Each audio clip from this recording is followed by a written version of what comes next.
शिव शंकर भगवान की जय।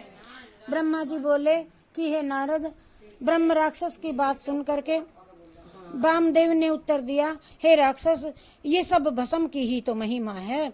मेरे शरीर में जो भस्म लगी हुई है उसका स्पर्श तुमने पाया, इसीलिए तुम्हें ये ज्ञान प्राप्त हुआ और तुम्हारे पूर्व जन्म के सभी पाप नष्ट हो गए। जिस प्रकार शिव जी के इन चरित्रों का वर्णन नहीं किया जा सकता, उसी प्रकार भस्म की महिमा भी यहाँ अवर्णनीय है। इस संबंध में हम तुम्हें एक और बहुत अच्छी कथा सुनाते हैं, इतिहास बताते हैं। ब्रह्मा जी कहते हैं, नारद जी, हे ब्रह्म राक्षस, प्राचीन समय में एक ब्राह्मण गौड़ देश में रहा करता था। वह महापापी, अधर्मी, चोर, मिथ्यावादी तथा पराई स्त्रीगामी था। एक दिन वह ब्राह्मण एक शूद्र के घर उसकी स्त्री से भोग करने के लिए चला गया। उस समय शूद्र ने उसे कुकर्म करते देख लिया और क्रोध में भर करके उसको मार डाला। तदुपरांत उसने उसके शरीर को अपने घर से बाहर फेंक दिया मार करके। प्रातःकाल होने पर उसके मृत शरीर से किसी प्रकार की भस्म उड़ करके लग गई, जिससे उसके मस्तक, भुजा, हृदय पर रेखाएं पड़ गई। अस्तु जब उसे लेने के लिए यमराज के गण पहुंचे तो उसी समय शिव जी के गणों ने भी वहां पहुंच करके यमदूतों को भगा दिया और स्वयं उस पापी ब्राह्मण को विमान पर चढ़ा करके शिव जी के पास ले गए। तब यमराज स्वयं शिव गणों के समीप पहुंच करके ये पूछने लगे, शिव गणों, तुम इस महापापी ब्राह्मण को हमारे दूतों के हाथ से छुड़ा करके क्यों ले करके आ रहे हो? हमें अत्यंत आश्चर्य है कि जिस ब्राह्मण ने चोरी तथा व्यभिचारी जैसे दुष्कर्म किए और अंत में ऐसी बुरी मृत्यु को प्राप्त हुआ, वह शिवलोक को किस प्रकार से जा रहा है। यमराज की बात सुनकर के शिव गणों ने उत्तर दिया, है यमराज, अब ये ब्राह्मण निष्पाप हो चुका है।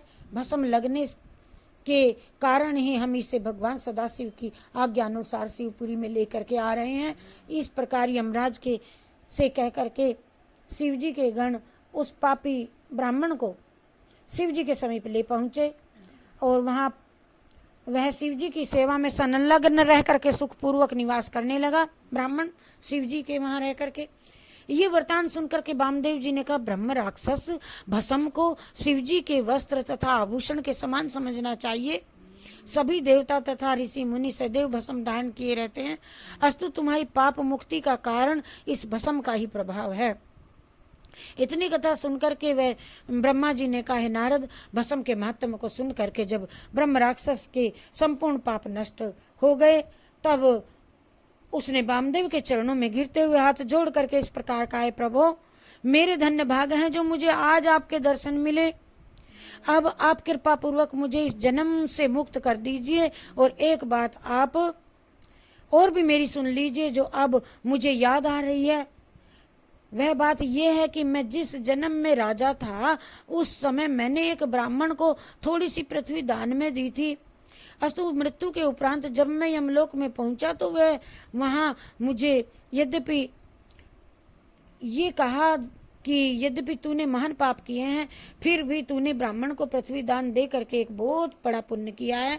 उसके प्रभाव से 25वें जन्म में तेरी भेंट एक योगी से होएगी और उनकी कृपा से तेरे सारे संपूर्ण पाप नष्ट हो जाएंगे और तू मुक्ति प्राप्त करेगा। हे प्रभु, मैं समझता हूँ कि यमराज ने जो समय बताया था वह समय अब आ पहुँचा है और ये नाथ, मैंने पहले जन्म में महान पाप करने के कारण पिछले अनेक जन्मों में अनेक प्रकार के दुख उठाए हैं।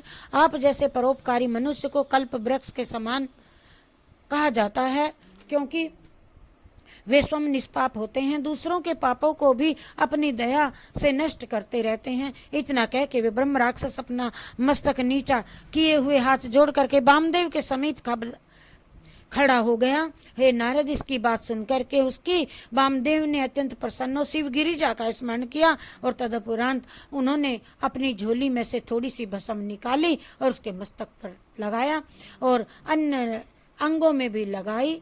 उस भस्म के लगते ब्रह्म राक्षस के संपूर्ण पाप नष्ट हो गए और वह अत्यंत पवित्र हो गया। उसका शरीर भी पहले जन्म के समान अत्यंत सुंदर और तेजस्वी हो गया। उसी समय आकाश से एक विमान आया जिसमें बैठे हुए शिवगण उस राक्षस रूपी राजा को अपने साथ बैठा करके शिवगण उसको ले गए शिवपुरी में, और वहां पहुंच करके वह शिवगणों में सम्मिलित हो गया। हे नारद, भस्म की ऐसी महिमा है, जो मनुष्य भस्म के इस महत्तम को पढ़ता सुनता अथवा दूसरों को सुनाता उसे दोनों लोकों में सुख प्राप्त होता है। जय जय बोले भंडारी, जय जय जय जय बोले भंडारी, जय जय बोले।